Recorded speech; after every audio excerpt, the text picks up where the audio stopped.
Now I'm going to introduce our speakers for today. Our guests are Tim DeRoche, who's the author of the very recently published book, A Fine Line: How Most American Kids Are Kept Out of the Best Public Schools. Tim is a consultant and writer based in Los Angeles and has worked with clients in K-12 education, serving public school districts, charter school networks, and other nonprofits. He has also written and executive produced the children's science series Grandpa's Garage, as well as writing and directing several short films. Tim's first book, The Ballad of Huck and Miguel, a retelling of the Huck Finn tale set on the Los Angeles River, illustrated by Daniel Gonzalez, was Pasadena Library's One City, One Story summer selection last year in 2019. Tim is joined today by former state senator and education reform advocate Gloria Romero, who wrote the afterword of A Fine Line. Gloria was the first woman to ever hold the position of Senate Majority Leader in the California Senate. She also served as chair of the Senate Education Committee, during which time she authored the Parent Open Empowerment Act, which transfers rights to parents of children in chronically underperforming schools. Gloria is also the founder and executive director of Scholarship Prep Charter School in Santa Ana, a county-wide benefit school focused on closing the achievement gap for high poverty and foster youth. So welcome, Tim and Gloria. We're honored to have you here. Thank you for joining us today. Thank you. So, we can't hear you, Tim. I think Tim said they had a power outage. He just had to reconnect. Oh, no. Yeah. Well, first of all, thank you to Marnie. Thank you to Claire for setting this up. We're honored to be here and to talk to you guys. And yes, the power went out during your voting process, and I'm running around. And for a second there, it seemed like the internet was going to be down, but it's back up. So I'm off the cellular network, which will be better. What I thought we'd do first is, Claire, do you want to start with the video, and then I can talk a little bit and then hand it off to Gloria? Why don't we start with our book trailer, which sort of explains what our book is about. And I was also going to say, if people would like to switch to speaker view while Tim and Gloria are speaking, then they'll be able to see. I don't think everyone needs to turn their video off. They might want to have some reaction from the audience, but what do you think, Tim and Gloria? Are you happy for people to leave their videos on, or would you like them I'm fine. I'm fine with that. I'm fine with that. It's nice to see a crowd here. Yeah, and so I will.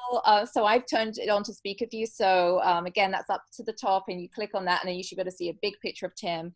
But I will first begin by sharing. By sharing the video, which I need to bring up before I can share it. So here we go in 3, 2, 1. Great. A person's zip code shouldn't determine their educational destiny. I'm Tim DeRoche. I'm the author of A Fine Line: How Most American Kids Are Kept Out of the Best Public Schools. The book is really about these policies that assign children to schools based on where they live. And specifically, I'm shining a light on attendance zones, which are the lines drawn by a district that determine who goes to which school and who gets preferential enrollment at the best public schools. To me, this book goes to really the essence, the heart of what I saw as a policymaker, as a legislator in Sacramento. It helps us to connect the dots. This is a very exciting hearing for the Senate Education Committee. I'm retired California State Senator Gloria Romero. I was actually the very first woman to ever achieve the leadership position, being elected to be the majority leader. And also I was on the Education Committee for most of the 14 years that I served. Gloria Romero is a hero of mine. I was so honored when she agreed to write the afterword to the book. She fought for kids when she was in the Senate. She was always willing to speak truth to power. Is it right to have these artificial lines drawn by some unidentified bureaucrat that this is the front door through which you can enter, or this is a door that says closed and you must go elsewhere? Most people have heard of district boundaries, legislatively determined boundaries of a school district. But what plays an outsized role in most American families' lives are these attendance zones, which are the lines drawn by the district staff showing which kids are directed to which schools. And these lines really only have meaning for the best schools. It keeps the population of that school separate from the broader community of the district. These lines have existed for decades in our state, in our nation, and it's about time that there is a spotlight on these little fine lines that people never see, but really become determinants of who gets a high quality education and who's prevented. Redlining was a practice during the 1930s, during the New Deal era. The government drew these maps showing who was or wasn't eligible for federal housing assistance. And so they would shade certain areas of the city green or blue, meaning that those areas were desirable and those people could get housing assistance. And then they shaded other areas of the city red or yellow. And those areas were not eligible for housing assistance. The government used the map to discriminate against people who lived in those areas. And what we found was that in many cases, the outline of the attendance zone kind of mirrors the shape of the desirable area from the redlining map from 80 years ago. This is really something that happens across the country. I believe that when readers pick up this book, that they will have this aha moment. There's so much that needs to be done to really change the system. But the first one is awareness. You can talk to parents of all different income levels who've had their lives affected by these policies. Poor minority parents who've been excluded from these elite public schools in the cities. Middle income parents who had to sell the home where they raised their kids.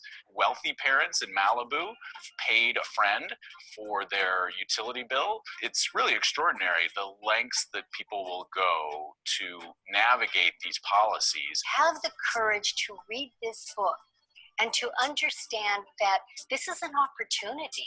It's long past time to erase those lines. It's long past time to recognize them and dismantle them the same way we've taken on political gerrymandering and banking redlining. We've got to take on education redlining for every family that wants to have access to the American dream.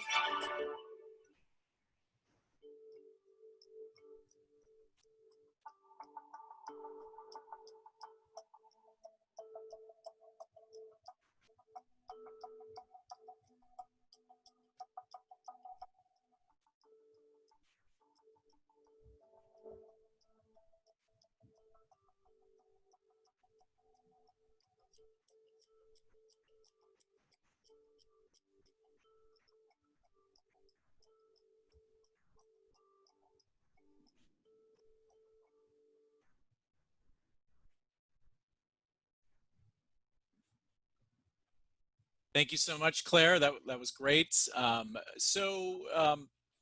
Just want to say again how honored we are to be here to talk to you all. My wife, actually, we have lots of connections to Altadena. My wife grew up in Altadena in her elementary years, went to elementary school in Altadena, and her brother lives up there now with his family. So we spend a lot of time up around you guys, and then obviously had our connection to the Pasadena Public Library last year when my book was selected as their One City, One Story. So really appreciate the opportunity to talk to you all. So this book got its start a few years ago. Gloria had left the Senate and was heading the local chapter of Democrats for Education Reform. And I was hired to help her think through kind of her plan after the legislature. And the first time we got together, we had coffee at a Starbucks in El Sereno. And Gloria was in the midst of giving these very passionate, she was out talking in the community and giving these very passionate speeches about how your zip code should not determine your destiny, and kids should not be assigned to kids shouldn't be sorted into winners and losers when they're 5 years old, right? And I found that resonated with me, and Gloria and I were certainly aligned on that, but Gloria was speaking about it in a way that I hadn't heard anyone speak about it before, and she was honestly looking the issue squarely in the eye. And during that meeting, it somehow came up. We started wondering what was the legal basis for kids to be excluded from these district schools if they're residents of the district. So, for example, I had been living in Silver Lake, and there's a very coveted school there called Ivanhoe. And everyone knows that Ivanhoe is coveted. Everybody knows that people try to buy within the zone. But I knew a little bit about the LA Unified School District, and I knew that the district itself is rather large. And so the kids who are on the outside of the zone, like, what if they were to show up at Ivanhoe? Gloria and I started wondering, well, what is the legal basis for the school saying, no, we're going to turn you away? And so that's really where it started. So I want to turn it over here to Gloria. I'm going to walk you guys through some of the exhibits in the book and some of the things that we found. You know, Gloria and I had been working in ed reform for 20 years separately before this. Off and on, and so we had some knowledge, but really the research for this book, it was surprise after surprise after surprise. And so I want to share a little bit of that with you and walk you through some of the exhibits and the research that we completed. But I'd love to start with Gloria's perspective and have her talk a little bit about what she's seen in the history of educational inequality and inequality of opportunity in the state, dating back decades. Gloria? Thank you, Tim, and thank you so much, friends of the Altadena Library. It really is an honor to be with you today. We wish we could have been in person, but this is, I suppose, the next best thing. So thank you for having me. You noticed on the flyer that went out, there was an acknowledgement, because we had originally picked that date, actually, to really jumpstart this conversation, and that was the anniversary of the passage, the enactment of Brown versus Board of Education. That was 66 years ago. And I want us to just stop and think about it. 66 years. How many children across the country have gone through a public school system where 66 years previous to that, there had been a declaration that separate is not equal, and that with all deliberate speed, all the little Linda Browns of the world should be able to go into a school setting that does not discriminate on the basis of race. So fast forward to today, 66 years later, and of course, we look at a lot of race disparity very differently now, and there are laws by which we can sue if there's something as blatant as saying you cannot walk through the front door of the schoolhouse dependent upon your skin color. It's much more sophisticated. It's much more devious, and the power of Tim's book is that he really he puts a magnifying glass on the brand new perimeters, the brand new lines, the brand new ways that have always existed, quite frankly, but the new ways by which we understand how today's Linda Browns still do not walk through the front door of a high quality school. So let's walk through. I want to just maybe talk for about 5-10 minutes just to give you a little bit of an overview, then I'll turn it back to Tim. But, we oftentimes say, and I fundamentally believe that education is the key to the American dream. I've repeated that over and over. I know my mother, who had a 6th grade level of education, all she wanted from her children, there were 6 of us, was for each of us to access education, because we knew that through education, this is what lifts you out of poverty. It's what gives you a fighting chance. It was true for me as a little girl. It's true for all the little children that I see going into schoolhouses every day across California and the nation. But what's curious is we talk about the keys to the American dream, but what if we stop to look at it and to suddenly discover that the keys that are distributed, they don't unlock the same doors. That children are sorted depending upon the key you get.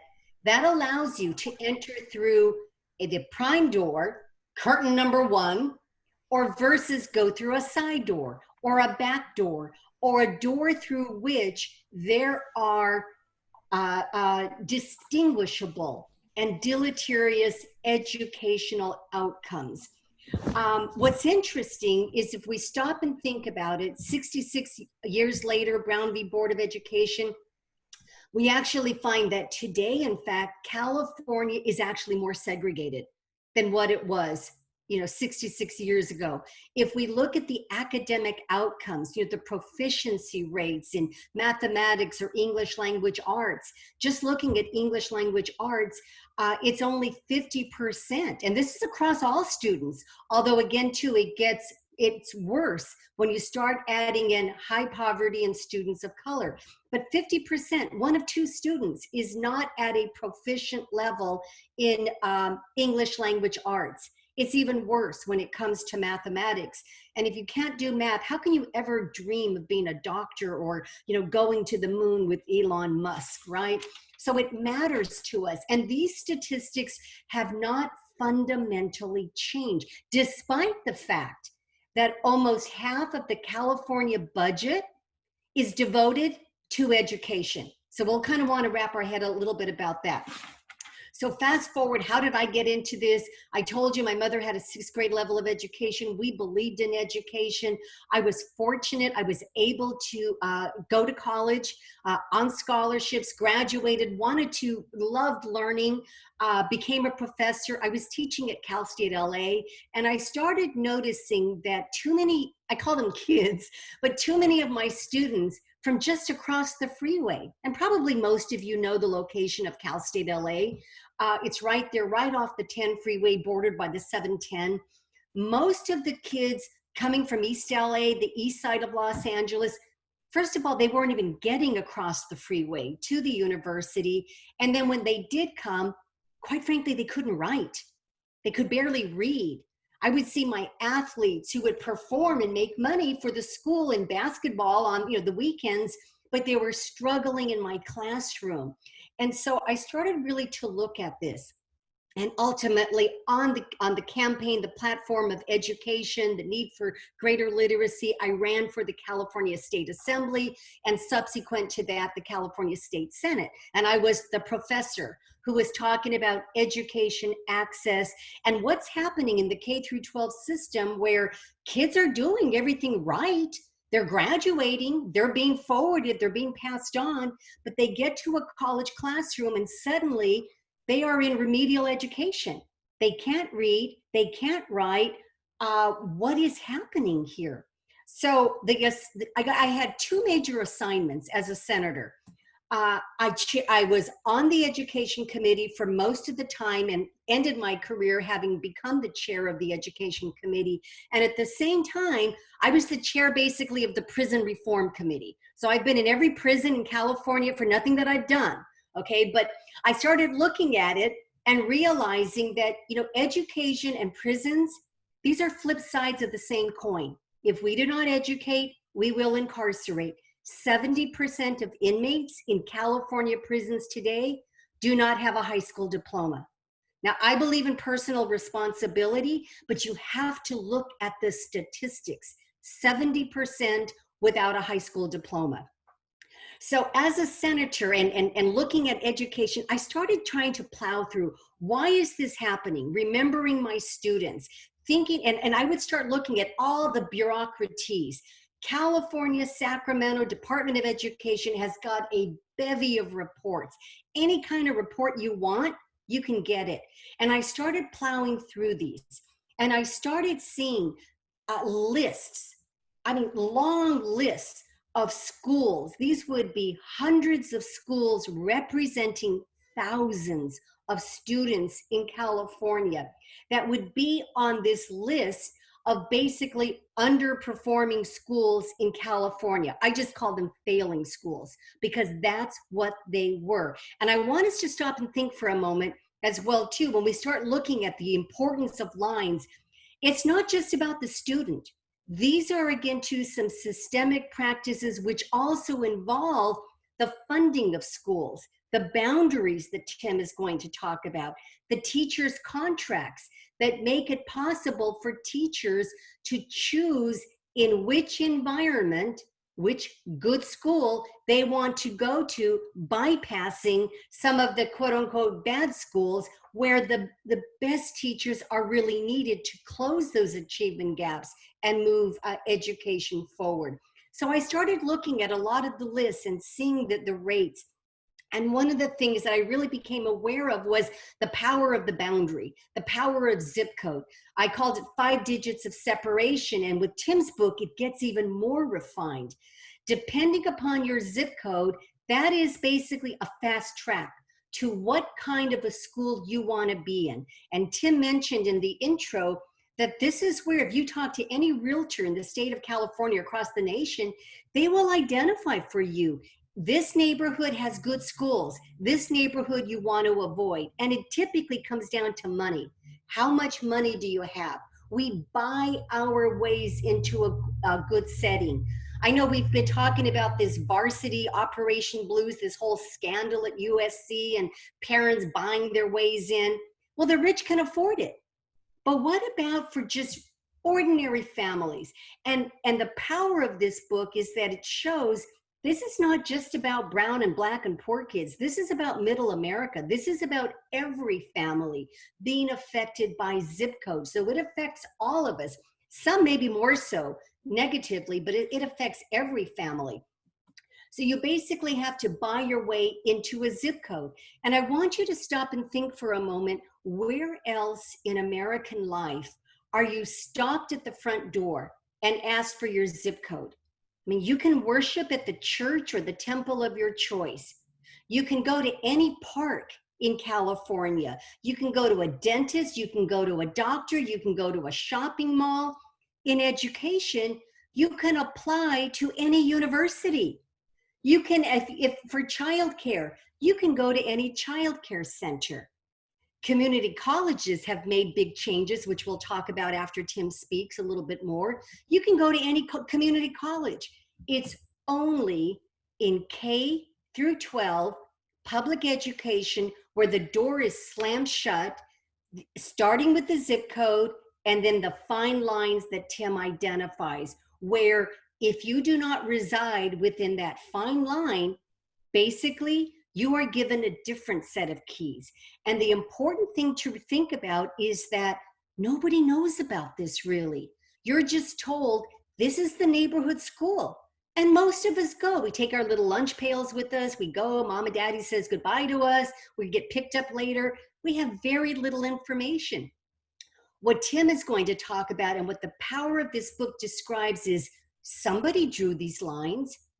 And we're going to find that it's an unidentified, unnamed bureaucrat, quite frankly, that nobody knows, nobody's ever met, who has chosen which kids are going to go to the better schools and which kids, quite frankly, just aren't going to get the golden key, and you will suffer more so in terms of a disparate outcome. Tim talked about redlining. And he'll talk about how the lines very much even mirror the housing redlining that today we recognize is illegal. You can't do that anymore. Banks can't do redlining either. You give loans, not dependent upon areas of where you live. There's been reforms even in insurance reform, fighting about zip code. But where this remains is education, and only in K through 12, what I would argue are the most important, formative. They provide the foundation years for a kid to go forward. Just in closing, before I turn this over back to Tim, make no doubt about it, in the book you'll find examples of this. Parents have been arrested and have actually gone to jail for trying to bypass these fine lines. It's almost an underground railroad once again. And we will find parents like Kelly Bolar Williams, who I call the Rosa Parks of the anti-zip code education reform movement, who actually was imprisoned in the state of Ohio for quote unquote stealing a public education. It took people to develop an online petition to free her. Then Governor Kasich from Ohio actually allowed her, pardoned her. She still had to report on parole. She actually went to jail. Parents like Hamlet, again, to Mr. Garcia in the city of brotherly love in Philadelphia, Montgomery County, where he, his wife, his father-in-law were arrested. Mr. Garcia was threatened with 7 years in prison for daring to have his daughter go to a higher performing school district after he and his wife separated. These are crazy but true stories. So, because parents do understand what it means. Parents aren't dumb. They know that school, something good happens. This one, not so good. And so there is a movement. And my hope is with today's conversation, we don't have to keep making criminals out of parents. And you don't have to have won the lottery and be super rich to be able to afford to buy into or bribe your way into a better school. But with Tim's analysis and looking at this, really the answer 66 years after Brown v. Board of Education, really, we believe the new challenges before us if we're courageous enough to take it on. So I'm going to turn it back to Tim, who's going to tell you a really exciting, incredible story about the power of lines and what we can do to begin to expose these, be aware of these, and then maybe begin to erase them once again, 66 years after Brown v. Board. Tim? Thank you so much, Gloria. Very, very helpful setting these issues up in the historical and political perspective. Gloria mentioned the Brown v. Board of Ed ruling, where the court basically said that you can't exclude people from schools based on their race. I think that's a particularly good frame for this issue, because that the core ruling in that decision was that when the state undertakes to provide public education, it must provide, it must make that education available, quote unquote, available to all on equal terms. And so what I want to talk about in the next few minutes is whether or not our current system of allocating spots in schools truly makes those spots, especially the spots in the best schools, available to all on equal terms. And I don't think that it does. And I think this is a particularly good time for us to be talking about this issue, given the recent protests, the riots, the unrest. We've all known in the past few years that the social compact in America is growing fractured in some ways. There are flaws exposed in that social compact, and I think there are definitely things around police behavior and police accountability, especially, and the way that police unions protect officers. I think there are lots of issues around that, and lots of reform needed. But I do think it's fair to point out that public education is meant to be the great equalizer. That's Horace Mann, the founder of the Common School movement, said that public education was the great equalizer. It's meant, we live in a society in which you're mainly free, and part of that means that people need to be given, those who are less privileged need to be given the tools to access the American dream. And for many, and our country has done that for many, many people over the years, many immigrants, many minorities, many folks of all races. But I do think that there are ways in which the social compact is broken right now, and in which the promise of public education is not doing what it's supposed to in our society. So let's take a look. Let's just dive in here. Claire, could you put up the first exhibit? So what Claire's showing right now, this is a map from Chicago, from the Lincoln Park and Old Town neighborhoods of Chicago. My book is really focused on these school pairs across the country, where you have one school that is thriving and one school that is failing, and they're right next to each other. And I was interested in this because I see it happening in Los Angeles. I saw it when I lived in Silver Lake around Ivanhoe Elementary, Right now, my family and I live in Mount Washington, and you see it around Mount Washington Elementary. And I was curious whether or not this was a national issue or whether it was unique to Los Angeles. And so I started digging around, and very quickly, this example popped out as a particularly egregious example. So these are two schools. You can see Lincoln Elementary at the top, the white square, and you can see Manier Elementary at the bottom. You can see that the zones overlap. The dividing line is North Avenue. So that kind of checkerboard pattern shows North Avenue. And for about 2/3 of a mile, if you're on one side of the street, you are zoned to go to Lincoln Elementary. You're allowed to enroll there. And if you're on the other side, you're assigned to Manier Elementary. So let's talk about those two schools. Lincoln Elementary is one of the shining stars of the Chicago Public Schools. They advertise it all over the place. Over 80% of the students at Lincoln,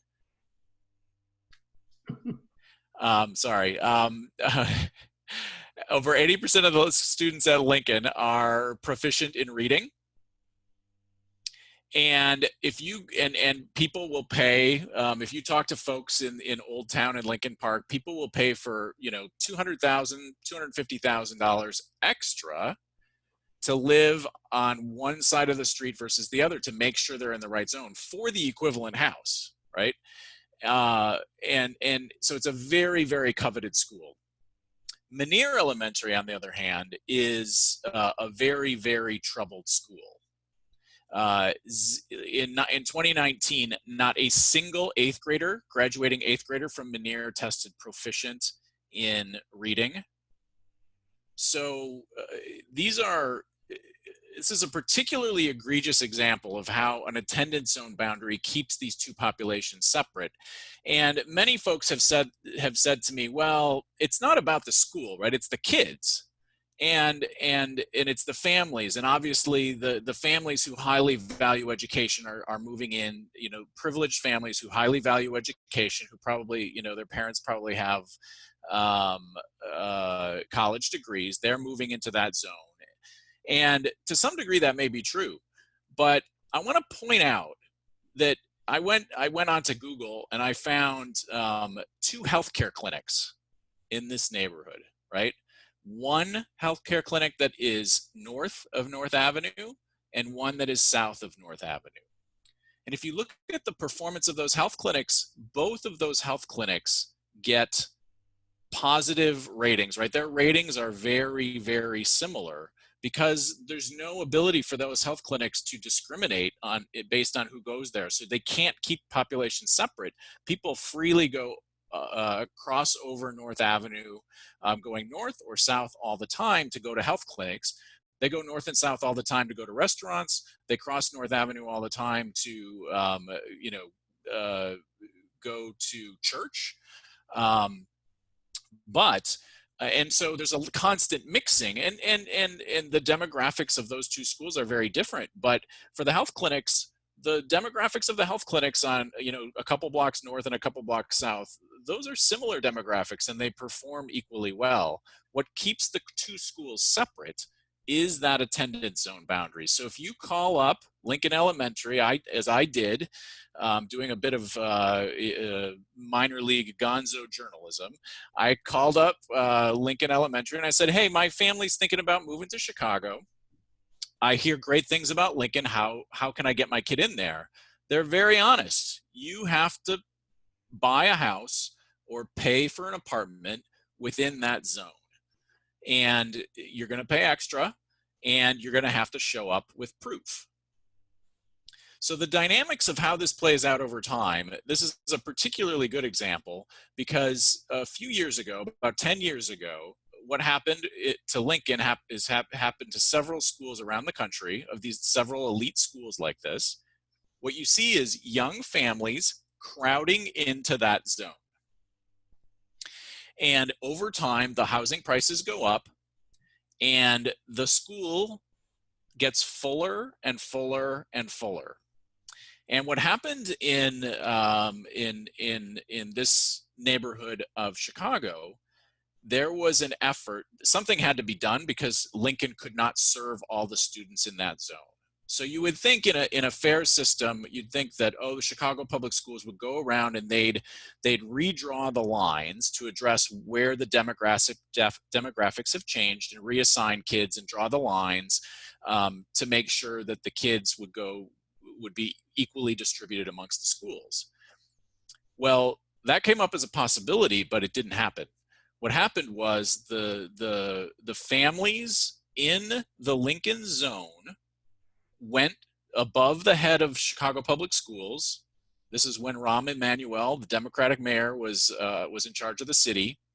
They went over his head, went to the state legislature, and got $20 million to build an addition onto Lincoln so that all those families that live kind of closer to Meniere, right, wouldn't be rezoned to Meniere and other schools like it. And the schools around Lincoln, they all have spaces, right? Meniere has hundreds of spaces, right?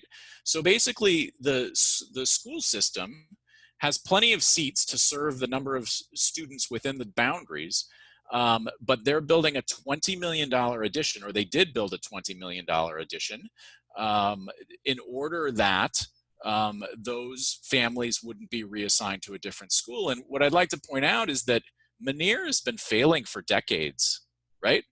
They could have renovated Lincoln 30 years ago to provide more space and open up that school to folks south of North Avenue who were really trapped in a failing school.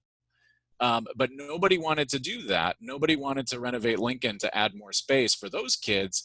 But once there was this threat of being rezoned. So one of the things you see is that these lines become calcified over time, and that they lead to more racial and socioeconomic divisions in the neighborhood over time.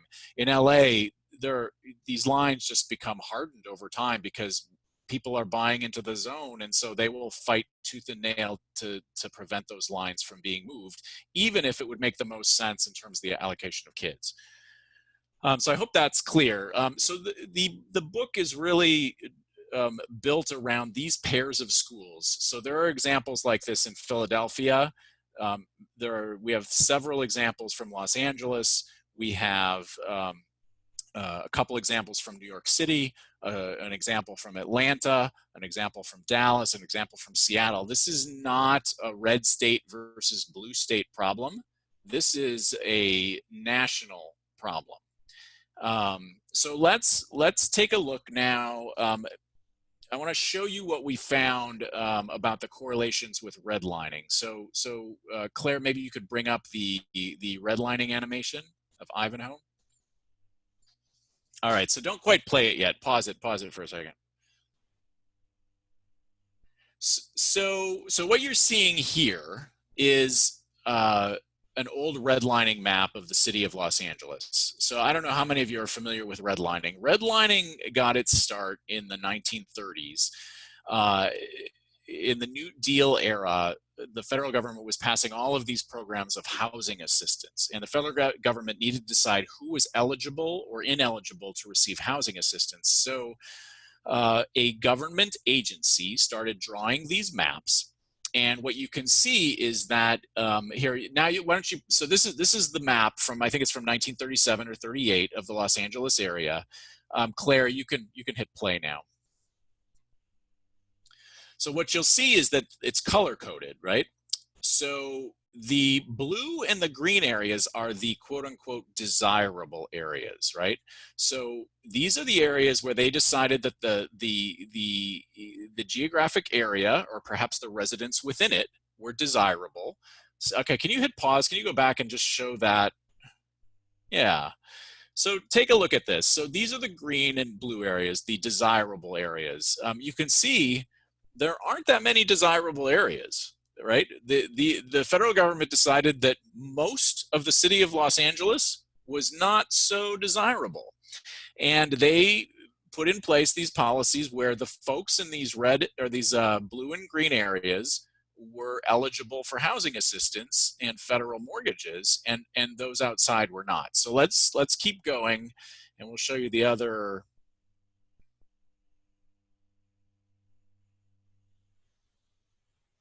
All right, so pause it there.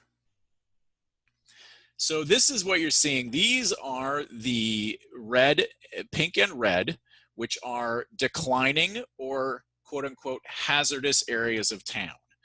And the federal government, again, making these judgments about our city and about the residents of our city and who is eligible for aid and who is not. And you know, you can imagine these areas typically covered neighborhoods where there were significant populations of minorities and immigrants.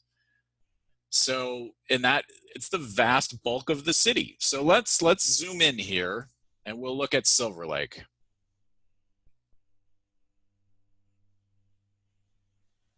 So this was one of the revelatory moments of research for the book. I'd been talking about these lines and talking about the analogy with redlining. At a certain point, I said, well, let's look. Let's look. What do these zones look like compared to the redlining maps? So now we're gonna, okay, you can hit pause.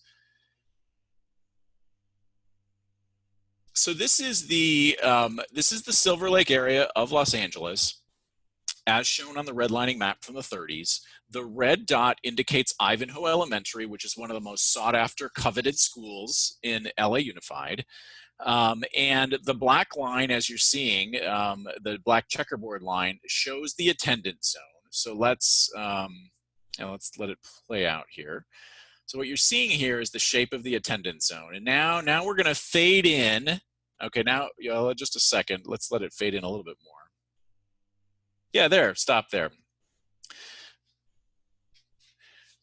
Go back just a second. Go back a second.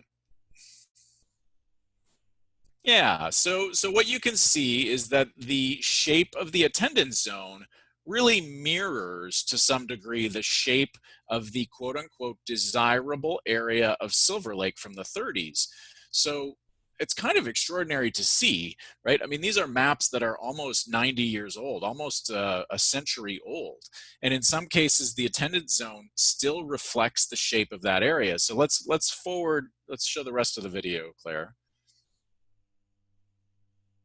And then what you can see is that the areas outside of the attendance zone are the red and yellow areas from the map in the 1930s, the areas that were designated as hazardous or declining by the federal government. And if you look at the, can you pause it, Claire? Go back maybe right before we start. Yeah, pause it there for a second. So if you look at the demographics of Ivanhoe today, the schools from the red and yellow areas that surround Ivanhoe are all majority minority with significant populations of immigrants. And Ivanhoe itself, I think, is 65 or 75% white. So in some ways, the attendance zone is now doing the job that the redlining map did 80 to 90 years ago. And you can see, you could hit, well, we'll come back to that in a second. We found several of these elite schools where the shape of the attendance zone matches the redlining map from 80 or 90 years ago. So maybe we can bring up Brooklyn.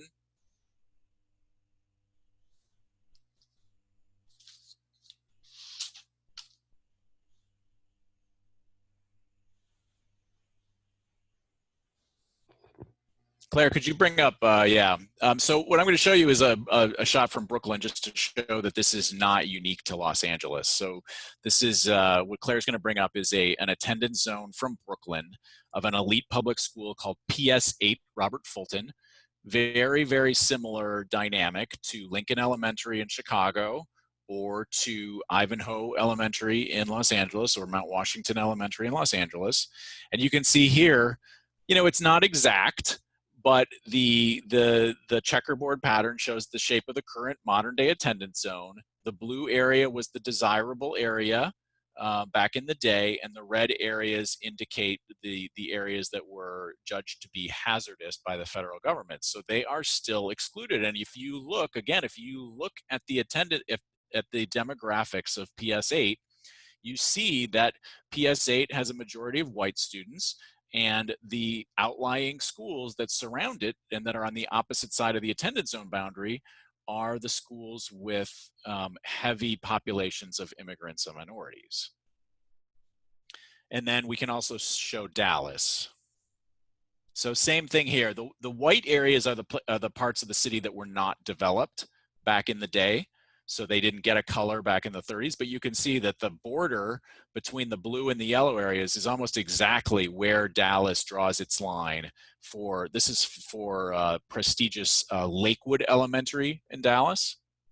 This is another school where they ran out of space because people were cramming into the zone. And there were schools within walking distance of many of the homes in this area that had hundreds of available seats, but due to political pressure, the district caved and spent $15 million to build more space at Lakewood to serve those parents, to serve those families, instead of allowing other kids in, or instead of allowing some of those families to go to other schools in the area. So what I don't want to say, Claire, could you go back and put up the Chicago map? So it's not true. This redlining. What are you saying, Claire? Where was the Chicago, the Lincoln and Meniere map? Ah, okay. Let's go back to that one for a second. So it's not true. This redlining analogy in terms of the shape of the map is not true in every city. It's not true of every elite public school in America's big cities. So for example, in Chicago, if you look at the redlining map from Chicago, North Avenue is not the border between the desirable and the undesirable areas. But to me, that strikes home even more, right? So in Chicago, the lines between the majority white areas and the kind of upper income areas of the city and the majority minority and immigrant areas of the city, those lines have shifted, those neighborhoods have shifted over time. And so what has happened to the attendance zones, right? The lines have changed, right? The lines reflect the divisions, and they not only reflect those divisions, they reinforce those divisions over time and reinforce the social divisions in the neighborhood. So let's look. Okay, now I want to pull you into my neighborhood. So this is the one I know the most about. So, excuse me. Let me get a drink.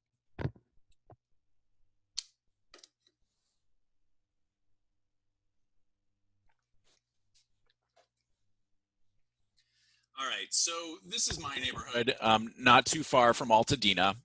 You can see the 2 freeway here and the 110. This is the area between the 2 and the 110 and north of the 5. And so we're a part of Los Angeles Unified School District. The red schoolhouse icon shows Mount Washington Elementary, which is one of the most coveted schools in LA Unified, and definitely one of the most coveted schools on this side of town. So Claire, you can hit play. Let's look at the attendance zone boundary. So here's the attendance zone boundary. And this indeed, I'm not going to show it to you, but this indeed does map very, very closely to the redlining map of the area from the 30s. I mean, you can see it's a weird, misshapen thing. I can only imagine the political shenanigans that went into drawing this particular map. I wonder about that little extended kind of, yeah, that part up there, right? Like how they must have had some powerful folks. So hit pause in just a second, not quite yet. A little further, yeah, okay, there. So here, this shows Mount Washington Elementary with its zone, and that it's surrounded by 7 different elementary schools. Mount Washington is 59% white, and the surrounding schools, the highest percentage of white students is 9%. So my daughter actually goes to Aldama. That is the one with the 9%. That's the yellow school right there. My daughter goes to that school. And all of these surrounding schools, right, they are majority minority schools. And Mount Washington is it's kind of like an island of socioeconomic privilege in this sea of working class people. And the zone, in effect, keeps all of those folks out. The zone is used, if you live on one side of the line, you're automatically in at Mount Washington. If you're on the other side of the line, you can't get in. So hit play.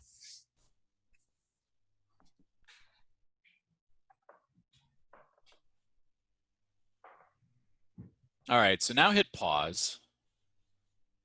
So what you can see here are the zones for all the other schools, right? The other 7 schools in the neighborhood.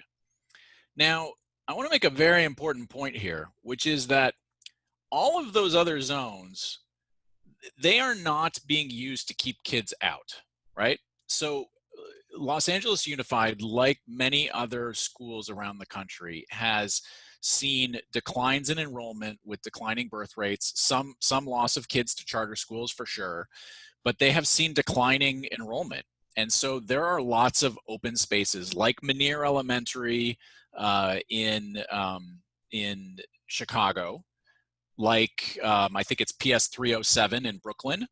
Those are schools that have many, many open seats. So all of these surrounding 7 schools, they have plenty of seats. And so if you live in one zone and you go to them and you say, I want my kid to come to your school, they will accept you, right? Those zone lines don't mean anything for those other schools. The only place the zone lines have any meaning are for Mount Washington Elementary, because Mount Washington Elementary is the school that's full. And so Mount Washington needs a way to keep out. They need to determine who can get in or get out because they have more demand for seats than there are seats available. And so how do they do that? They are empowered by state law to exclude people based on where they live within the district. Now, one of the reasons I focus on attendance zones in my book is that it gets rid of the taxation issue. So you've all heard about the borders between school districts, right? And those are significant boundaries in our country. And I think there are many policy reasons to get rid of those boundaries as well. But when you look at attendance zones, there are no tax differences, right? When LA Unified issues bonds, right, the people who live in these outside, these outlying schools, they are paying for those bonds, right? That pay for Mount Washington, right? They're paying for it. They're paying for this school that they do not have access to. What was I going to say? I had one other thing I wanted to say. Anyway, hit play, and let's keep looking at this.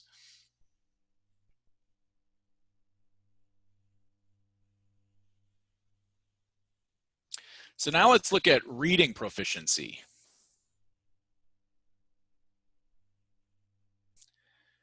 So 75% of kids at Mount Washington are proficient in reading. At this school down here, only 16%. Here's a school with only 28% proficient in reading. None of the surrounding schools has more than 54% of the kids proficient in reading, and that's the one across the freeway. So really, there are dramatic differences in student performance across these different schools. So now let's talk about, okay, hit pause again. So now I want to switch and talk about the law a little bit. So one of the biggest surprises when I wrote this book was when I was doing the research for the book was this discovery of a civil rights law from the 1970s that puts constraints on how school districts can assign kids to schools. And this is a law called the Equal Educational Opportunities Act of 1974. It was passed by a Democratic Congress and signed by a Republican president, so it was a bipartisan effort.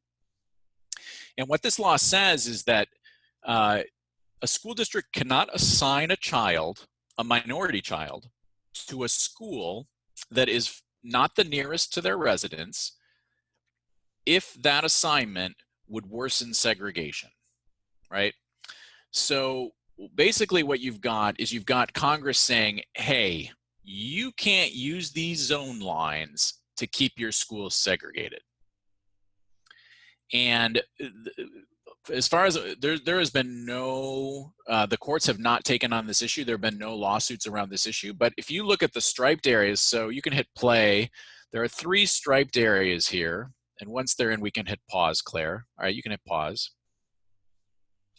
So these 3 areas are areas in which the kids, these are areas that are the closest elementary school in each case is Mount Washington Elementary, but the kids in those shaded areas are designated, are assigned to go to other schools. And if they apply to Mount Washington Elementary, they're told, nope, sorry, you're at the back of the line because you don't live within the zone that we've drawn.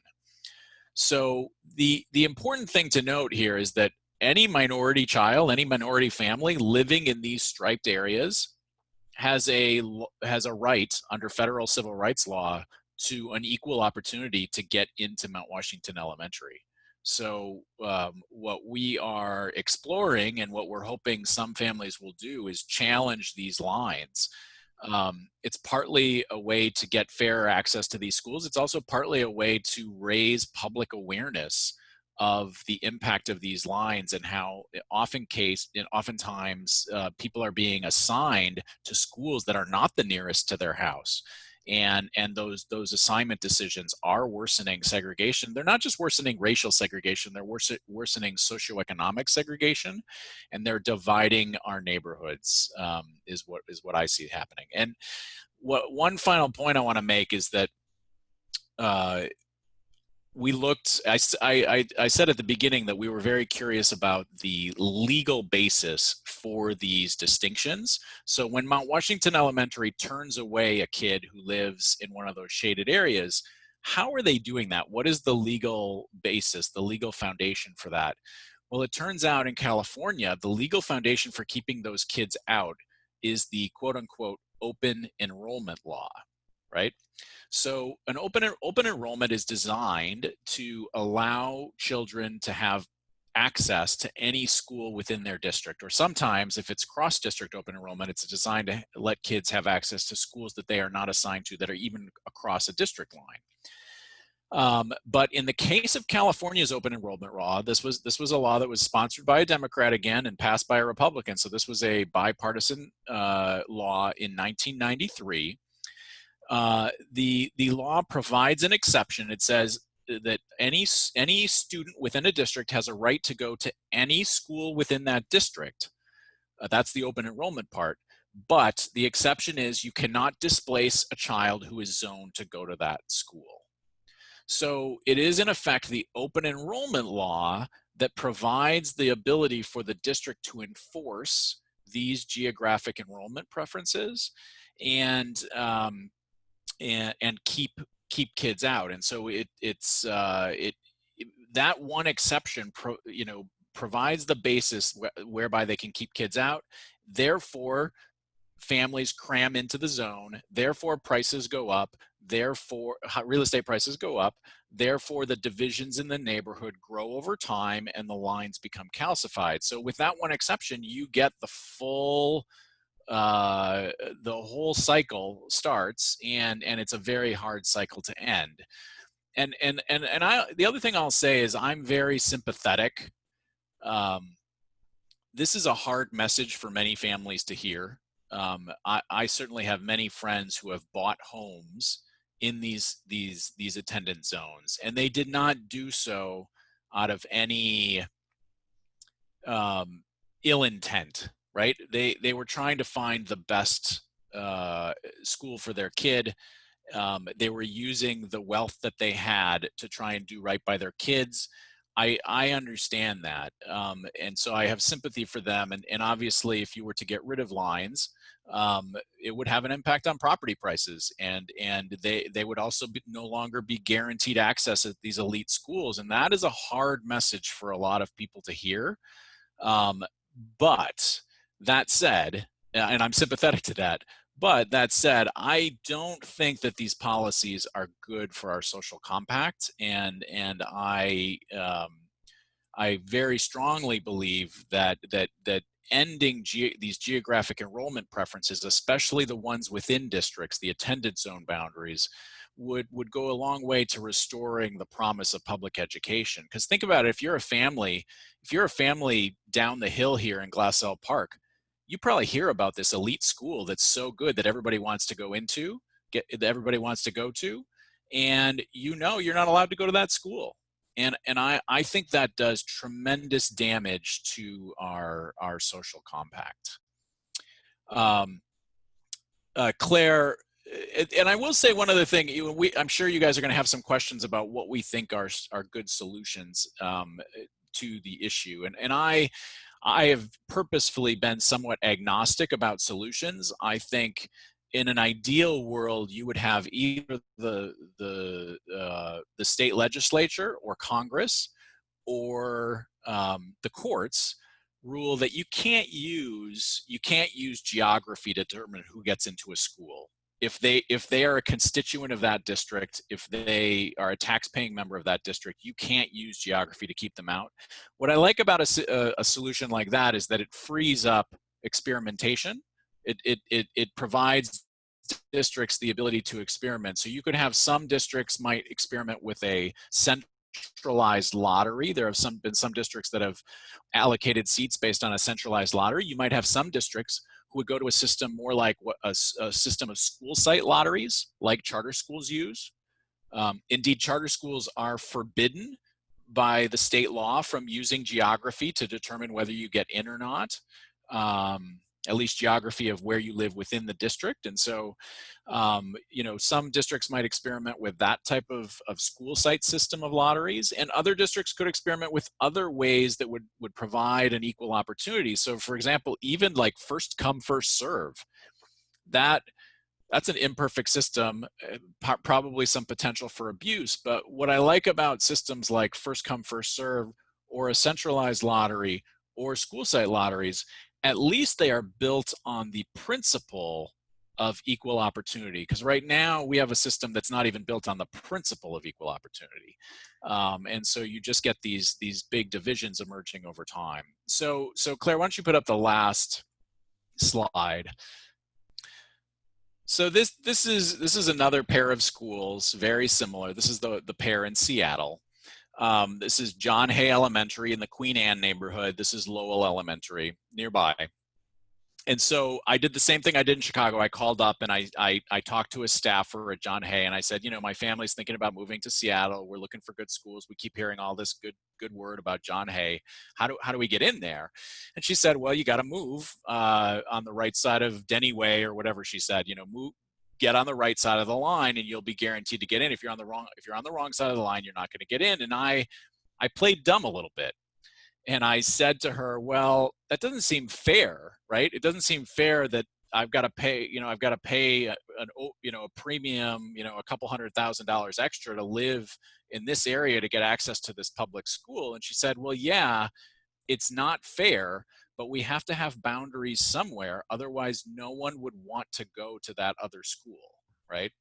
So what she was saying is, I think she was acknowledging something, a truth on the ground, is that if parents had the ability to choose other schools, they likely wouldn't choose to go to schools like Lowell. They likely wouldn't choose to go to schools like Aragon Avenue in our neighborhood. They wouldn't choose to go to Manier Elementary in Chicago. And I think we have a duty, if we're going to repair the social compact, to start thinking about how we open up these good schools in our city centers, how we open them up to the full community, and we make these public schools actually available to the public. Tim, if I can just jump in and say that some folks might ask, well, wait a minute, these are neighborhood schools. We're going to deconstruct neighborhood schools. That is really not the case. Even thinking about the schools that are most close to where Tim lives, because if you looked at those attendance zones, there were some kids that actually lived closer to the actual school than others who were basically gerrymandered in much farther away. So it's not about this issue of it being a neighborhood school. It's really about how these lines have been drawn, who drew them, and that they really do disenfranchise. Just one other thing to throw out before we go into a conversation is to fight for education reform. It is a beast in Sacramento. There are some very powerful special interests that will fight tooth and nail to prevent any type of reforms. So I really am of the opinion at this point that change, like for the Brown family, 66 years ago, it's going to come through the courts. And I think there is a really interesting alignment now, looking at Supreme Courts, et cetera, that probably the next chapter in the fight for equal access to education is going to be through the courts at this time. It's not going to be through the State House, especially not in California. So I'll stop there.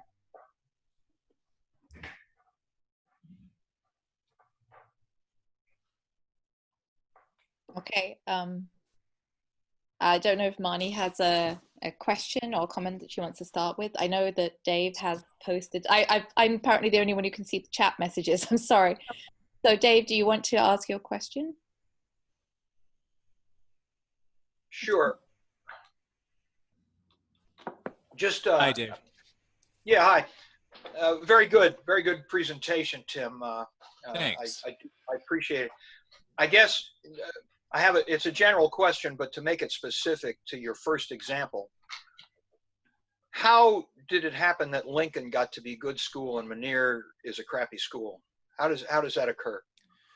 Yeah, so I will admit that my book is intentionally agnostic about that question. I mean, that's something that emerged probably decades ago. Lincoln has been a high-performing, coveted school for a very long time, and Manier has been a failing school for a very long time. And so, it's a question that a lot of folks ask, and frankly, just in the context of a book, you have a sort of a limited ability to tackle questions, and I wanted to focus solely on the question of access. So, I mean, you can imagine that some of it has to do with the demographics of people who highly value education and who are educated already are picking that school, and it may have something to do with then teachers. Effective teachers who have choices about where they want to go may choose. It may be easier to teach at that school, and so they may choose to go there. Certainly the parents group at Lincoln is very highly involved. But it's certainly not true to say that the folks at Manier don't want to go to Lincoln, right? I'm sure there are some parents at Manier who would say, no, we want to stay at our school, and we're not. I mean, for one thing, there are probably some very troubled families that go to Manier. Manier serves, the population is very impoverished, and there are some big social problems. But there are Manier parents who want to go to Lincoln, and the other thing I'll say is that if you the black alderman of that area of Chicago, he told a Chicago Tribune reporter, they were walking the streets, and he said, yeah, my black middle-class constituents who live in this neighborhood, they do everything they can to get their kid out of Manier, right? They'll pay extra to go to private school. They'll use consultants to try and get into a choice school. They'll do whatever they can because Manier is a troubled school, and really you wouldn't want to go there unless I think the people who are going there probably don't have a lot of options and don't have a lot of social capital. Yeah, it's obviously a very complicated dynamic. I guess somebody, if you were thinking about solutions, and I do understand that your book couldn't cover everything, you're presenting the problem, not necessarily all the solutions. But somebody might say, okay, one solution might be a different distribution system than geography. to get people into schools. But somebody else might say, well, why can't all the schools be good? Why couldn't the city or the school district allocate resources to build Manier up, and then there wouldn't be this pressure of everybody wanting to go to Lincoln? Well, I have a couple things to say about that. Number one, I don't think money is the issue, right? And Manier has been failing for years. Some of these schools, in my neighborhood have been struggling, at least. I don't know if you'd say failing, but struggling for years. And that's been through a period of dramatic increases in per pupil funding. It's been through wave after wave of school reform. And I also think it misreads something about that kind of question. There will always be coveted schools, right? It's human nature, right? That that certain things become trendy, or certain things get on the upswing, and things go through changes. There will always be schools that are coveted, where more people want to get in than they have seats, and these are public schools. And so, I think you're always going to have the issue of, if this is a public good, if public education is a public good, then how do we address whatever school is in demand at any given point, and has more demand than seats? How do we allocate those seats out? And I think if it's a public good, then you have to make it available on the basis of equal opportunity, if that makes sense. I'm skeptical that, go ahead, Gloria. I would add in as well, too, that irrespective of how they were drawn, it's really how they are maintained. Because we can certainly see how, quote unquote, good schools are maintained. And you have to really go to taking a look at contracts. Those are essential. Those are critical overall. We are a public sector state. Teachers, quite frankly, are the most powerful political entity in California. If you look at campaign contributions, contribute more than oil, alcohol, tobacco combined. The number one political force in California are actually teachers' unions. And it's about the contract. It's about, again, to the battle pay. It's about basically the selection of choice. There was a fabulous film a few years ago called Waiting for Superman. I would urge everybody to watch that.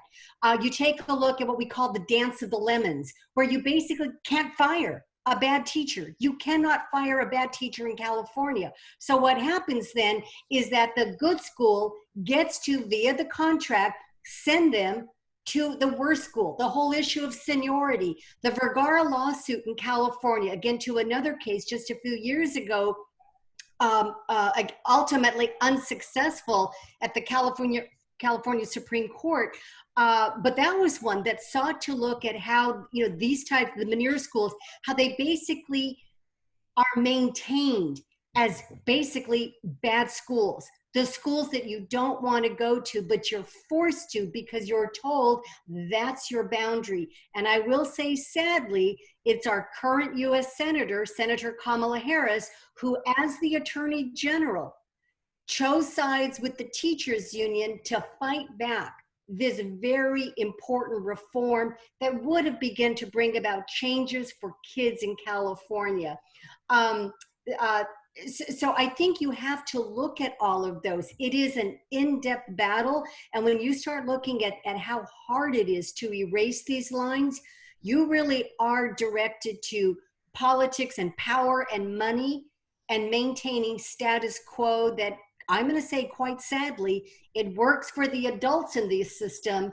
It doesn't work for kids and families across, different strata of education throughout the thing. And then finally, I would say, of course, the goal is to have every school. We've got 10,000 schools, more than 10,000 schools in California. The goal is to have every school because kids can learn. But then that's when you start dissecting it and you find the resource, the most important capital in an education system is really in the teachers. You're going to find night and day. The whole rush to, classroom size reduction, as good as that sounds, that was really a fast one that was pulled on the voters of the state of California because suddenly you had a whole strata of teachers suddenly being given emergency credentials, underprepared, untrained, and guess where they went? They went to, they weren't placed in the good schools. They were sent out to basically replicate the non-learning that continues and is maintained in California. So you really have to look at all the laws, teacher tenure, training, how you fire, how you displace, how you even get into a school that's provided and protected by the union contracts. And for the record, I'm actually a member of that union, so I know well what's in those contracts. But it's a really hairy story.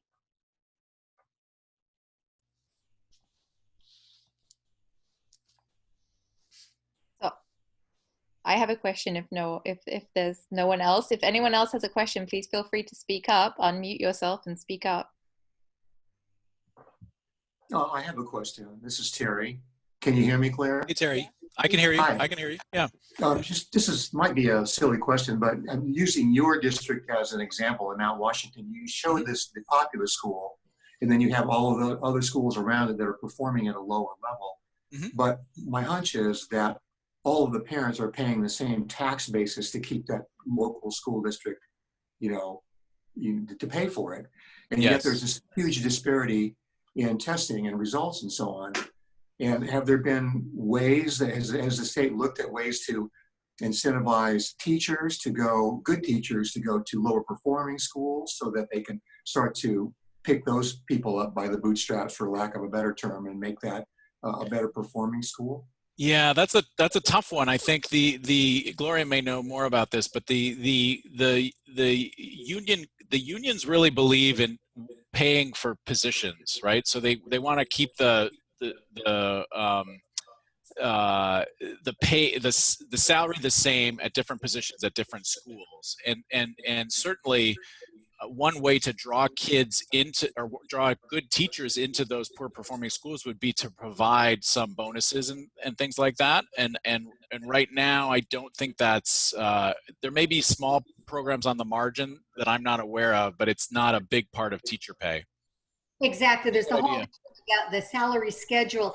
Interestingly, some years before I left the legislature, I actually it had to be a pilot because this was fought by the teachers union to basically identify simply as a pilot. There was a limited number of schools. I said, let's test this out to provide for, quote unquote, battle pay to get some of the most proficient high. And of course, remember in California, we don't even allow for the tying of teacher performance to student outcomes, which would have been part of the Vergara case. So it's hard to even get a dashboard on performance. That's how blind we fly in education. But I tried to get this through. At the very end, the then president, A.J. Duffy, now passed away, of the United Teachers of Los Angeles, actually said, okay, Gloria, we can do this.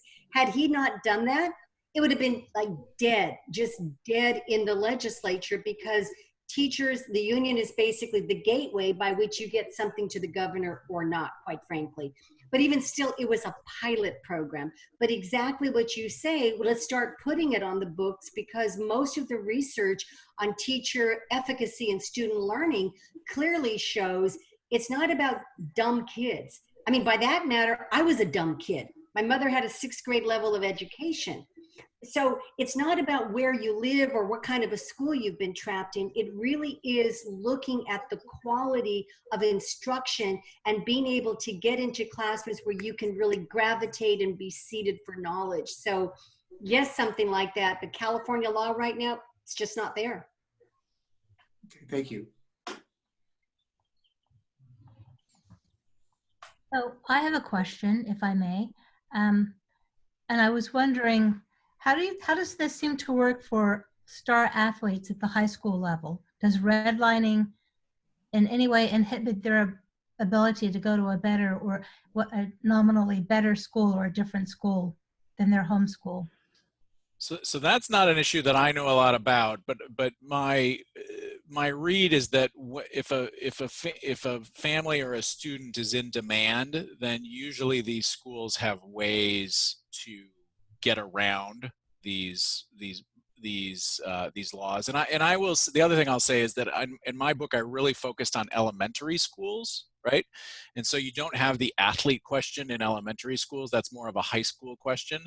I'm most troubled by what goes on in the elementary schools, where kids get sorted into winners and losers based on where they live, based on it could be a few yards. You live on one side of the street or the other, and you're 5 and you're designated to go to this school that gets you on a route to be successful in school, which puts you on a path to be successful in high school and college and beyond, or you're assigned to a school that is really failing. So, Gloria, do you know anything about the athlete issue? No, I don't. I imagine I imagine you have some anecdotes in your head, Marnie. I imagine you know a little bit about this. Well, no, I've just seen some things having, I grew up in Pasadena, and I've seen a couple of star athletes get passed through the schools and, what do they call that, age grade promotion, and end up at colleges where they were not prepared to deal with the academic requirements of the school. I was wondering if you saw that happening earlier, like when they were growing up. I haven't heard of anecdotes I've heard anecdotes like that, and I certainly, if I had a kid who was a star athlete, I would be very, very wary, right? You have to be very careful with kids who have value to adults, right? Because they may do what's right for them and their institutions rather than what is right for that kid or that child. And I suspect that many, especially African-American boys, are used by and I'm a huge sports fan, right? I'm a huge sports fan, but you can't help but be troubled by what appears to happen in some cases. Now, many of those kids use their skills and leverage them to get a great education and to do great things in the world and become productive citizens. So, but if I was a family with a kid like that, I'd be very wary about which adults and which institutions I put the kid in touch with, because the difference in outcomes of whether those folks have your kid's best interests at heart or whether they're just using his academic or his athletic talents, I think is, you have to be careful about that. And frankly, I'll say, it happens on academic talent too, right? Minority kids with strong academics, right, are very much valued by the institutions that want to increase the diversity of the institution. And that's wonderful if they are also doing right by those kids once they're there. And I'm not sure that all those institutions are. And I'd be asking very, very tough questions about dropout rates if I had a talented kid. Well, I will be asking those about my own kids, but I think especially for lower income minority families, just being very careful about which institutions you hand your kids over to. We have a question from Barbara Hunt. Hi, Barbara. Actually, okay. All right, you can hear me now? Yes. Okay. Yeah, I just wanted to know, since this is being recorded, is it possible, or do I need special permission to refer others so I can share this whole session, particularly your comments, Tim? And that would be with either an individual or an institution. Yeah, I have no problem with it. Claire, you'll have to let Barbara know. I don't know if you're going to post the recording somewhere, but I don't think Gloria and I have a problem. We've been speaking out publicly on these issues. We're very open about these issues. Okay, because I'm a graduate of Cal State LA and I have an EDD, so I'm very much interested, in the subject, and I would really like some of my colleagues to at least just hear what you're saying and, maybe read your book and things like that. So if you let me know how I can do it, that'd be fine. I think we can put this recording on. Nikki, perhaps you could step in. We can put this recording edited down on the library's YouTube page. Is that right? I do want to say, in response to Barbara, there are all those videos are posted to our Vimeo channel. It's Red Tail Press, the Vimeo channel, and I also have a YouTube channel under my personal name, I believe, that has the redlining animation and the EEOA, the civil rights law, that animation, and our book trailer. So those are good places to start too. Okay, thank you. Yeah, we definitely could post it on our YouTube page as well, for sure. I think we should post this on there definitely anyway. Wow, I mean, really, Tim and Gloria, thank you so much for an eye-opening and impactful presentation, and for your work on equity and inclusion, which is very much at top of mind right now. Libraries strive to be a place in the community that is open to all and help build bridges to make sure people have equal access to all. So I'm like so happy to have seen this as a presentation right now. I think it's very timely. So Joy, did you have a question? I heard a voice, and I'm not sure who the voice came from. No, yes, it was me. I have one that's sort of a comment, half question, and then I have a question. But first, I read the book, and I thought it was shocking. I thought it was wonderful, and I highly recommend everyone to read that. So thank you so much for doing that, and thank you, Gloria, for all of the work that you have done, and I hope you both continue. And the one sort of comment I have is that I know that there will be schools always that are more popular and that parents will want their children to attend. When we first moved to Southern California, we moved to La Cañada for just that reason, because 92% of the graduates go on to university or college. But if the attendance zone lines were removed, don't you think that one of the ultimate effects of that would be to raise the level at all schools? Because clearly there aren't enough spaces in these very good schools for everyone to attend. So there are always going to have to be students who attend the other schools. And if attendance were based on a lottery rather than an attendance boundary, don't you think that that would ultimately raise the level of education at all of the schools? And that's one question. The other one is, are there any cases currently that are dealing with this issue? And how could we find out, or do you know a source that monitors cases that are challenging attendance zones? So a couple things.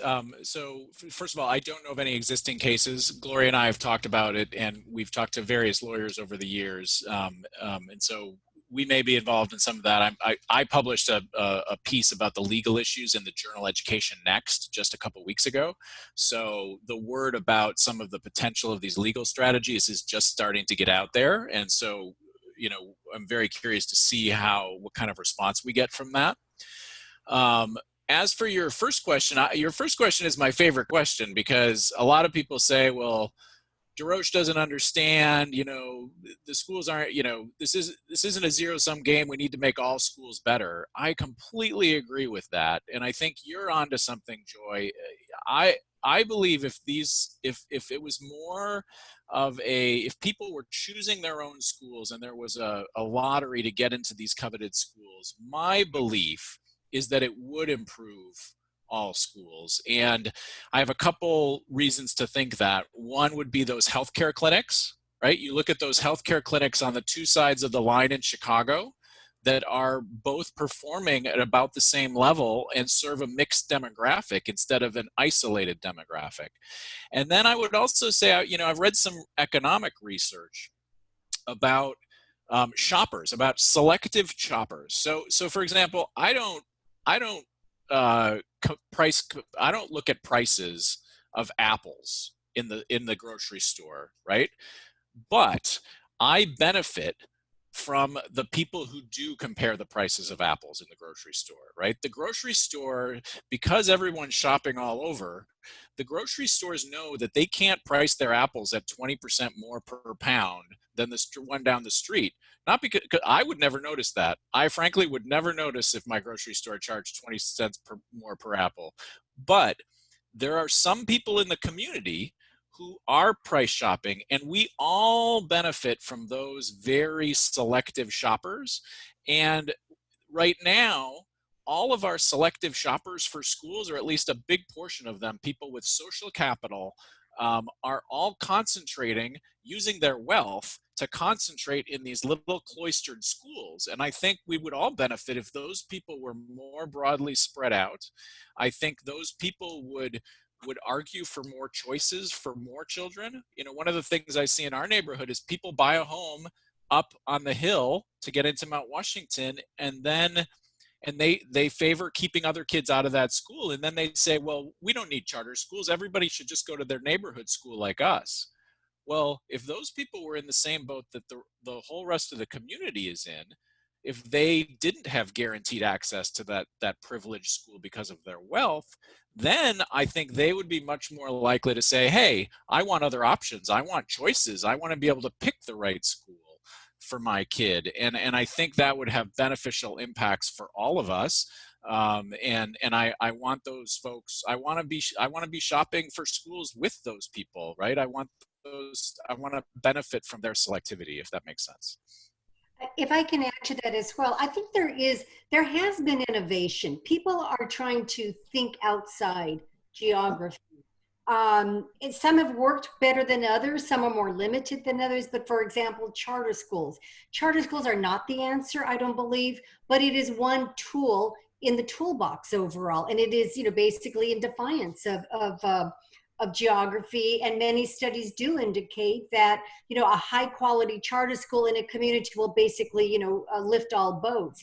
You also have some school districts, LA Unified, that does magnet schools essentially. So it still is a district run school, but it's intended to, like as a magnet, attract whether it's a particular issue or certification that defies geography. LA Unified has also tried something. They played around with this concept of open enrollment, which I strongly do advocate. Although I like a very open enrollment, LA Unified has started to explore this by having quadrants. So basically, if you live within one area of LA Unified, you're no longer tracked, and I'm going to say tracked, to your neighborhood school, quote unquote, but rather you can choose within that limited quadrant. There's also something that all of us know about inter-district transfers, where you can go from LA Unified to, let's say, Pasadena Unified. A lot of issues there because, as we know, this is where you find districts fighting each other when I think they should be collaborating, because the money basically, some districts will say, well, if you take my kid, I lose the money. Kids belong to their parents. They don't belong to districts, but that's how we monetize, kids. So we have all of these issues. And then I think coming out of this pandemic, I actually think we're going to see something growing throughout the nation, and that's homeschooling. That's the ultimate in defying geography. And so I think there's going to be a lot of areas, but I think the point is that none of us would say you have to stop all of that. All of them are forms to combat these very fine lines that really do not serve an equitable purpose. They can be refined, they can be tried. San Francisco had a very interesting open enrollment experiment going on. I'm not sure what the status of it is now, but I would go back to it. Remember, nowhere else in education, from preschool, child care, preschool, and beyond, private schools, you can pick your private school if you have the money. You're not limited to the private school that's in your neighborhood. So the only area in modern life where we really use these boundaries is in K through 12. And we have to ask ourselves why. Churches, shopping centers, malls, parks, all of the gamut. We don't use zip code except for K through 12. And that's the part where I think that's a remnant of a past that really needs change. And the sad thing is that there are so many children that are attending those underperforming schools who could do so much better. I mean, we as a society are losing a lot by not providing the best education we can. It's true.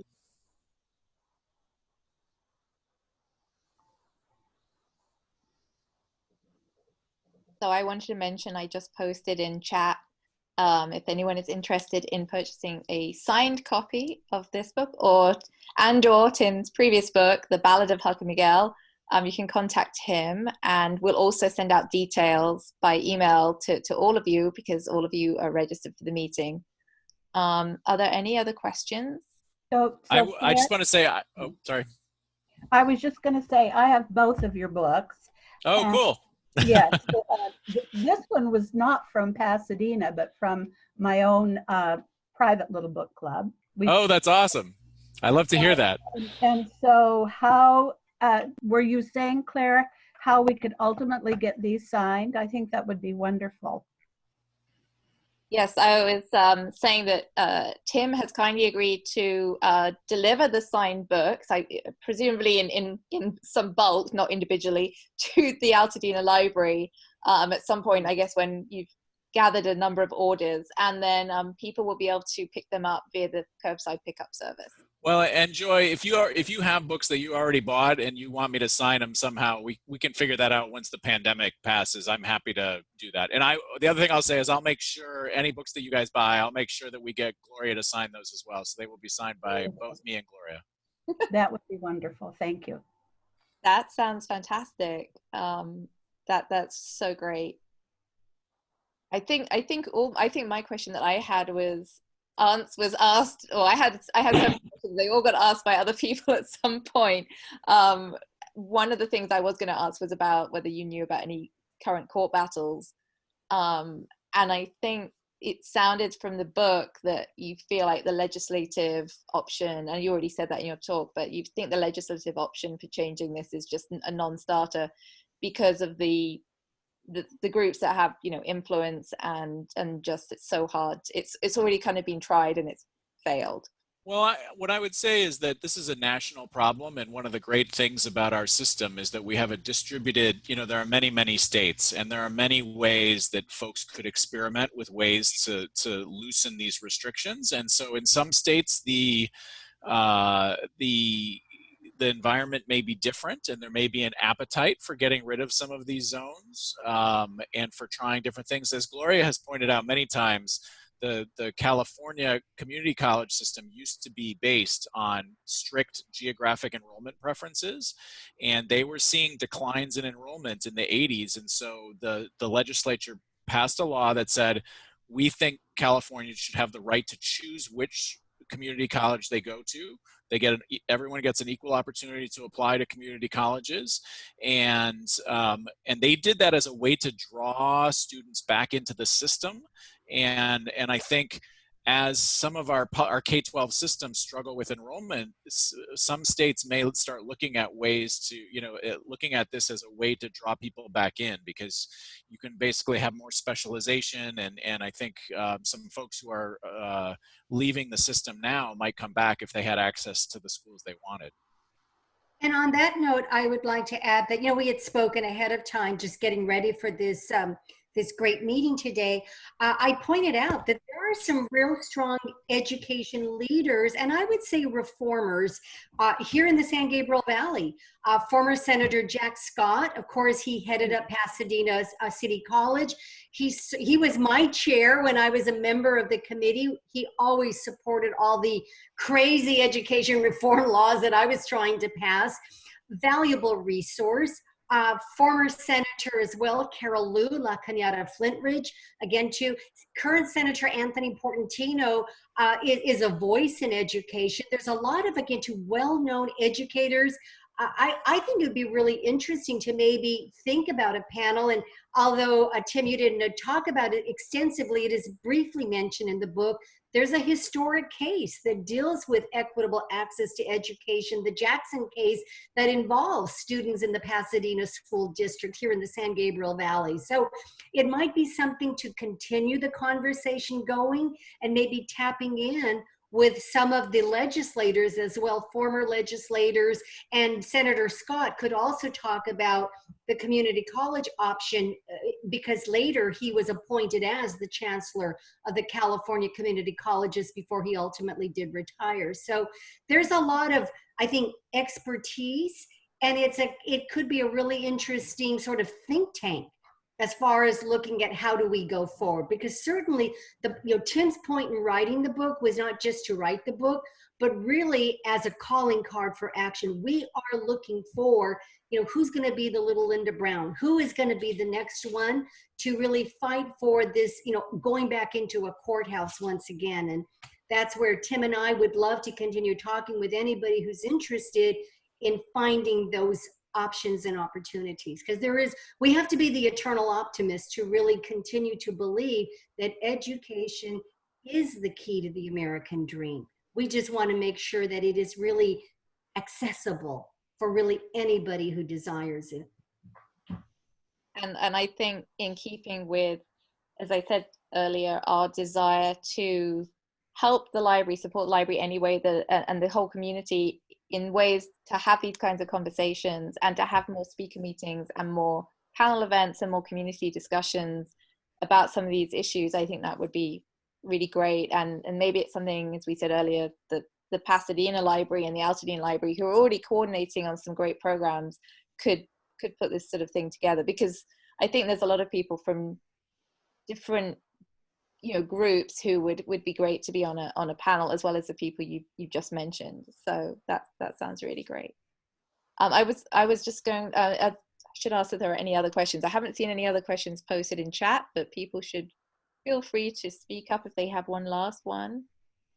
Well, since you asked, this is Jeanette.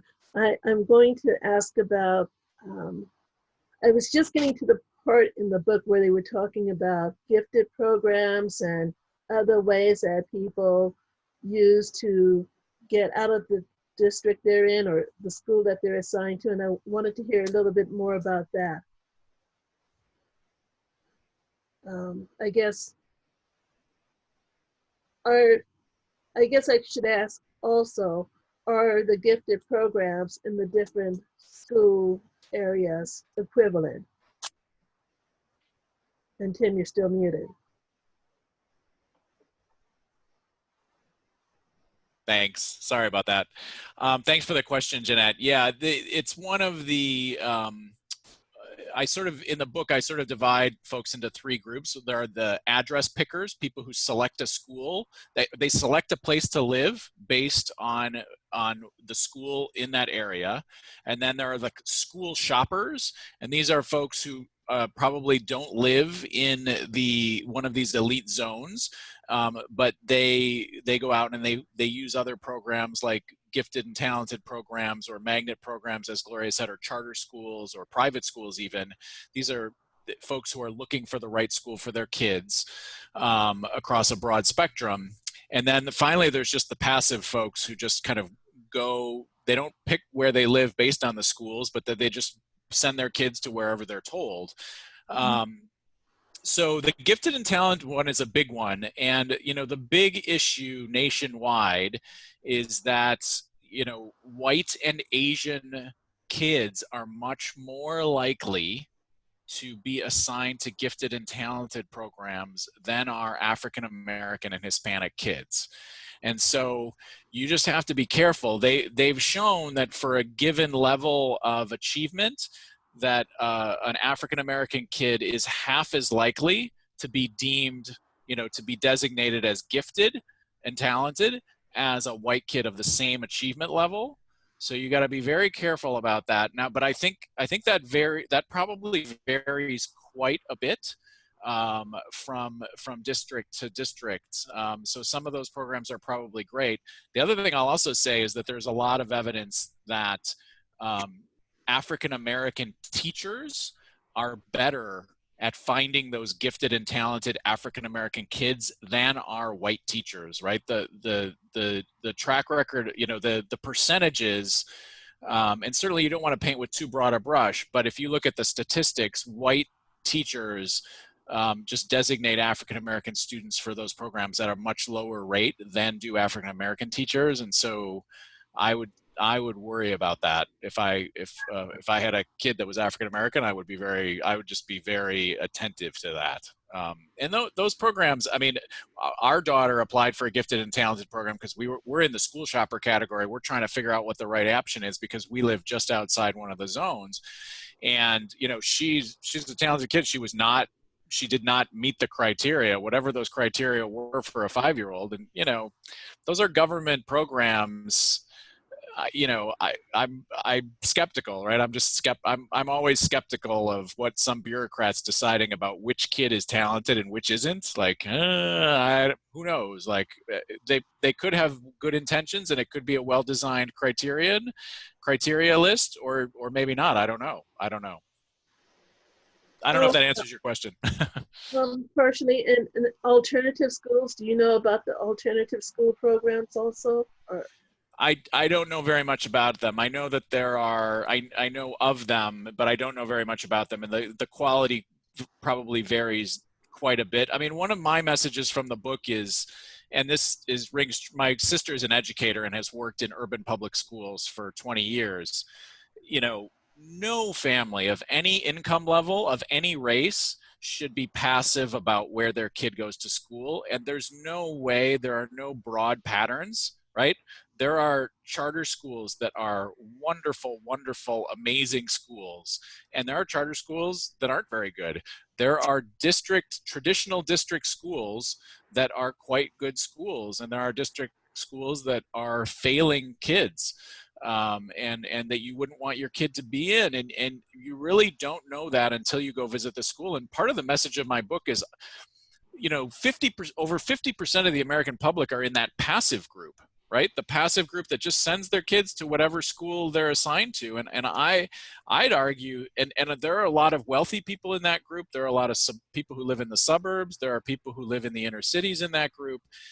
I think all of us should be taking a close look and thinking very carefully about what are the needs of my kid, you know, and each kid really has to be regarded separately. I don't think you can make that choice for all your kids at one time. I think you have to think about each kid. Now, hopefully as a parent, you hope they end up in the same school and that the same school is the right fit, and you hope that it's right down the street.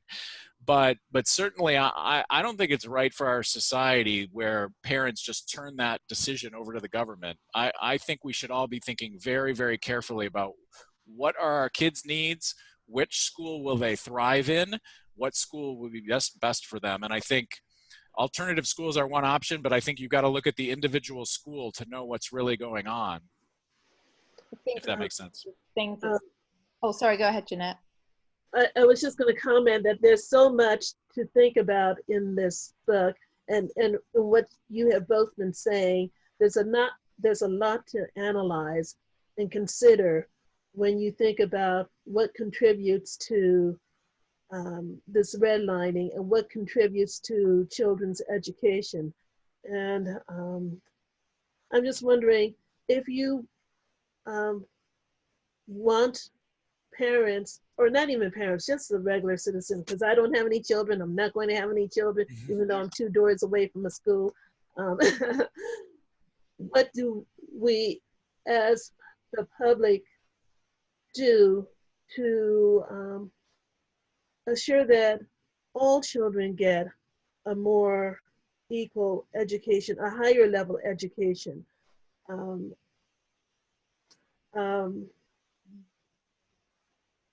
Who do we vote for, or how do we get into that system to be able to choose who it is that's drawing those lines?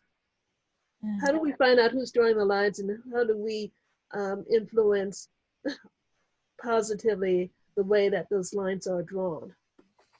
Yeah, I think one of the things, Gloria can speak to this, I think you can't vote on partisan lines because there are on this issue in particular, there are Democrats who are great. There are Republicans who are great. There are Democrats who will simply vote their selfish interest based on the interest groups who are paying into their election campaigns, and there are Republicans who will do the same thing.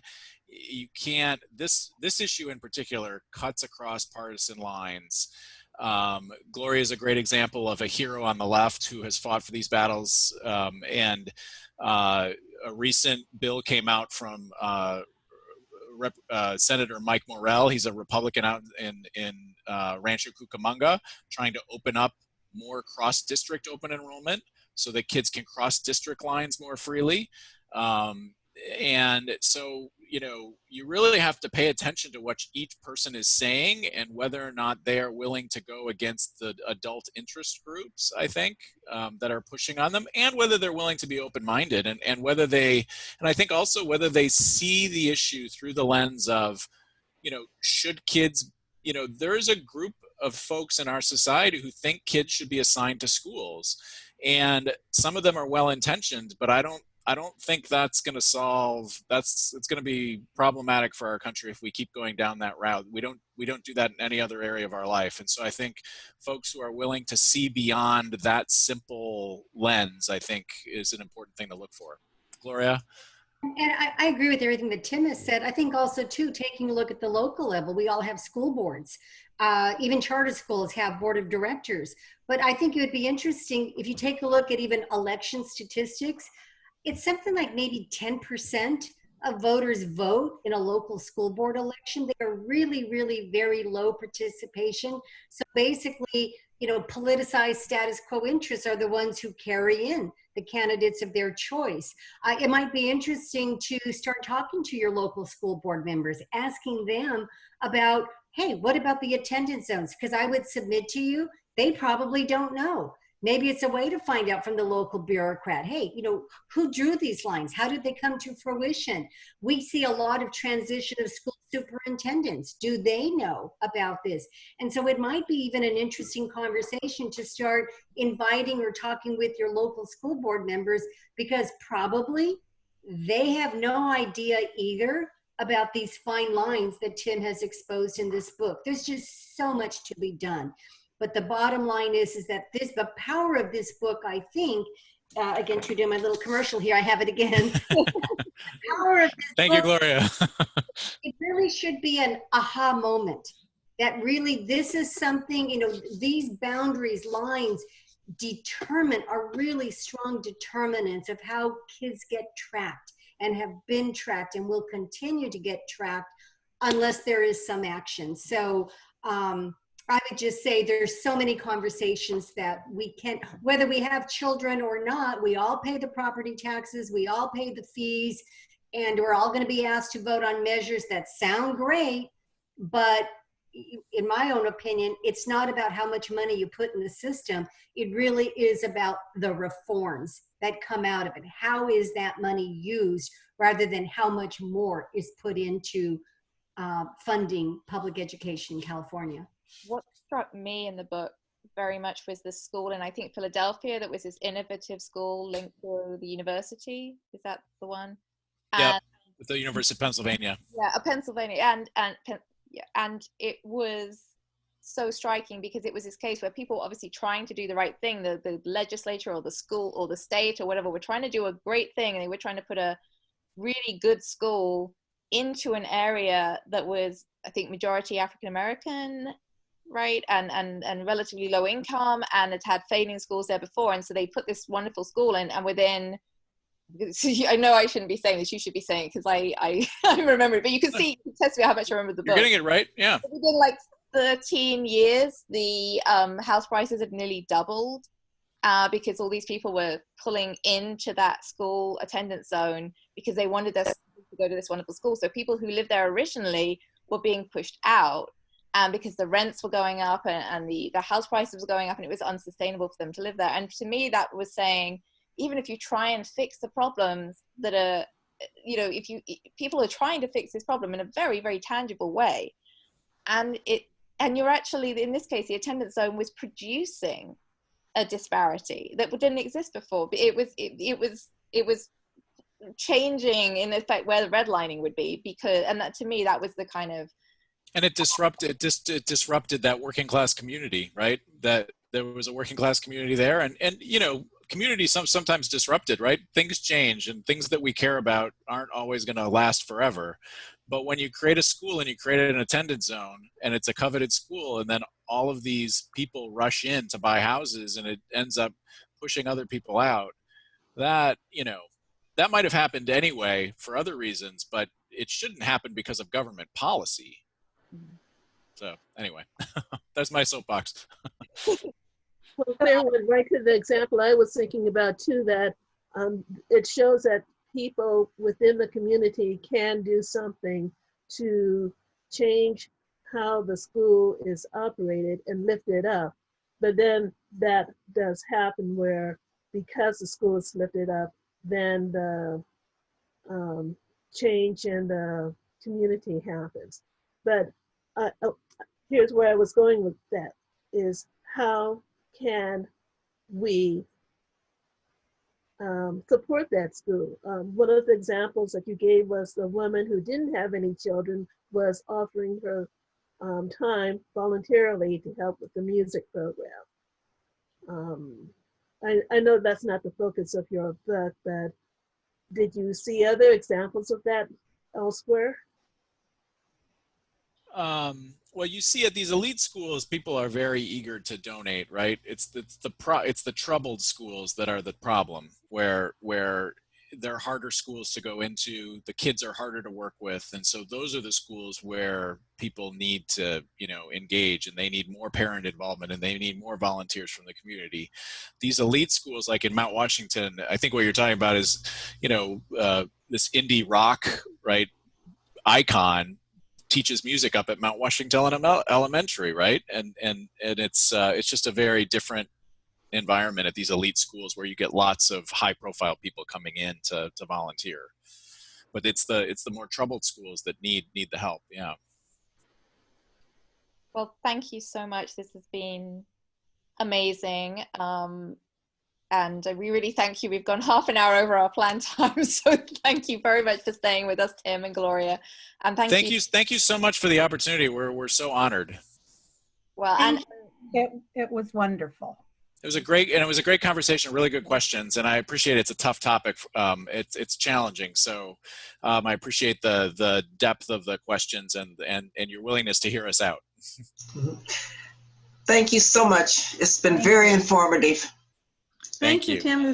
Thank you. Really, really very informative and very inspiring. Yes. And I want to, I plan to contact Cal State LA, where I came from, so that they can kind of hear what you're saying, because I think it's very true. Wonderful, wonderful, yeah. Good. I would like to say the same. Thank you very much. Very interesting. You're welcome. Thank you. And we'll definitely make an edited version on the YouTube channel of the library.